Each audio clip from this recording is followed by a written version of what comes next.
திருச்சியில் அதிமுக பொதுச் செயலாளர் எடப்பாடி பழனிசாமி பரப்புரை மேற்கொண்டு வருகிறார். நேரலை காட்சிகள். பிறகு நடைபயணம் போவார். இந்த நடைபயணம் போகும்போது அதை டிவியில் பிடிச்சி இந்த பத்திரிகையாளர் போடுறது. அப்புறம் பளு தூக்குவார், அதை படம் பிடிச்சு காட்டுவார். ஏங்க இதுக்காக நீங்களாம் ஓட்டு போட்டீங்க? ஓட்டு போட்டு முதலமைச்சர் ஆக்கினதுக்கு இந்த பளு தூக்கின காட்சி, நடைபயண காட்சி, சைக்கிள் ஓட்டின காட்சி பார்த்ததுதான் மிச்சம். ஓட்டு போட்டதுக்கு இதுதான் பலன்.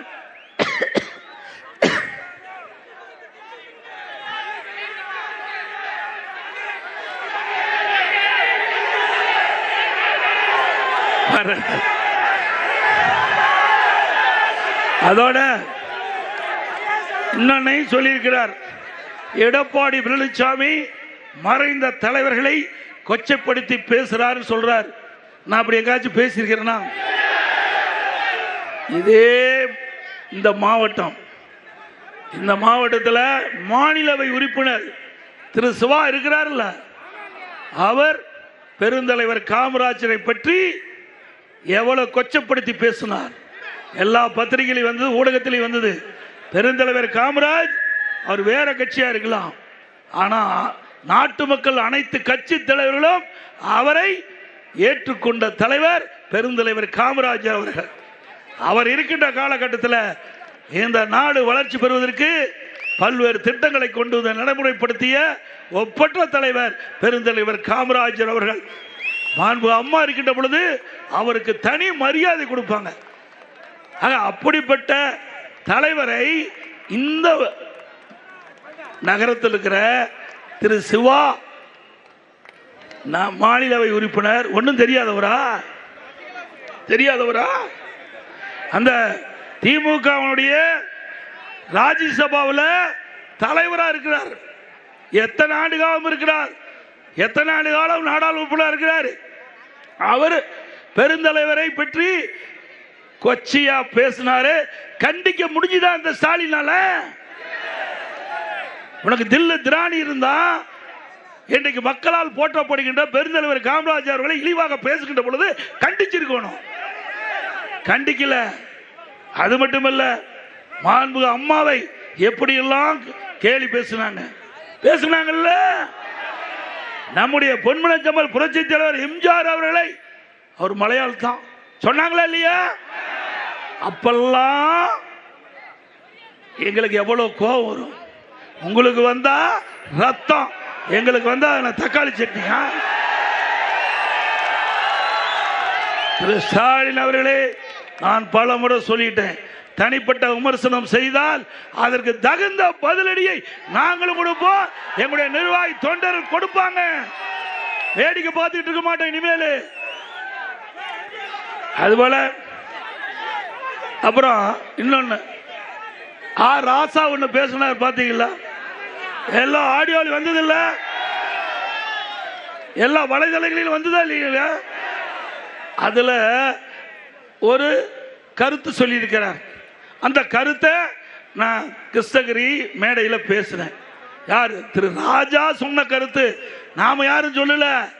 திராவிட முன்னேற்ற கழகத்தினுடைய துணை பொதுச் செயலாளராக இருக்கிற ராசா, முன்னாள் மத்திய மந்திரி, இப்பொழுது நாடாளுமன்ற உறுப்பினர், அவர் ஆடியோவிலே ஒரு கருத்தை சொல்லியிருக்கிறார். அந்த கருத்தின் அடிப்படையில் நான் அந்த செய்தியை சொன்னேன். அதுக்கு ஸ்டாலின் பொங்குறாரு, என்னென்னமோ பேசுறாரு என்னை பத்தி. என்ன சொன்னாங்க? ஒரே ஒரு கருத்து, திரு கருணாநிதி அவர்கள் உடல்நிலை சரியில்லாமல் வீட்டில் இருக்கின்ற போது வீட்டு சிறையில் அடைக்கப்பட்டார். எதுல? வீட்டு சிறையில் அடைக்கப்பட்டார். நாம சொல்லல, எடப்பாடி பழனிசாமி சொல்லல, திரு ராசா அவர்கள் சொன்ன செய்தி. திரு ஸ்டாலின் அவர்களே, எங்களுடைய அம்மா மறைந்த போது மர்மமான முறையிலே முன்னாள் முதலமைச்சர் அம்மாவில் இருந்தது குறித்து நாங்கள் விசாரணை நடத்தப்பட்டு தவறு இழைத்தவர்கள் மீது நடவடிக்கை எடுப்புன்னு சொன்னீங்க. எதுல? 2021 திராவிட முன்னேற்ற கழக தேர்தல் அறிக்கை 22ஆம் நம்பர் என்று நான் கருதுறேன். அதுல சொல்லியிருக்கிறீங்க.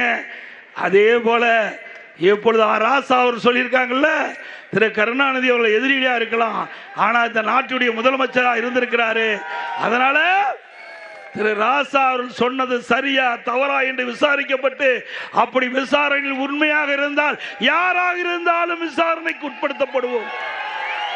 அந்த விசாரணையில் தவறு உள்ள என்ற பட்சத்தில் சரியான தண்டனை வழங்கும். உங்களுக்கு வேணா அப்பாவா இருக்கலாம், அண்ணா திமுக விடாது. நீங்க தான் சொன்னீங்கல்ல அண்ணா, திராவிட முன்னேற்ற கழக தேர்தல் அறிக்கையிலே எங்க பற்றி பேசுனீங்களா, எங்க அம்மா பத்தி. அதே மாதிரி முன்னாள் முதலமைச்சர் திரு கருணாநிதி முன்னாள் முதலமைச்சர் தானே. அப்ப இங்க ஒரு நாய் அங்க ஒரு நாயமா, சரியான தீர்ப்பு தானே கொடுக்கணும். ஆக திரு ராசா அவர்கள் ஆடியோ வெளியிட்ட செய்தி விசாரிக்கப்படுகின்ற பொழுது அதில் உண்மை இருக்கும் பட்சத்தில் சட்ட நீதியாக எவ்வளவு பெரிய ஆளாக இருந்தாலும் நடவடிக்கை எடுக்கப்படும். அப்புறம் இன்னொரு திமுக எம்எல்ஏ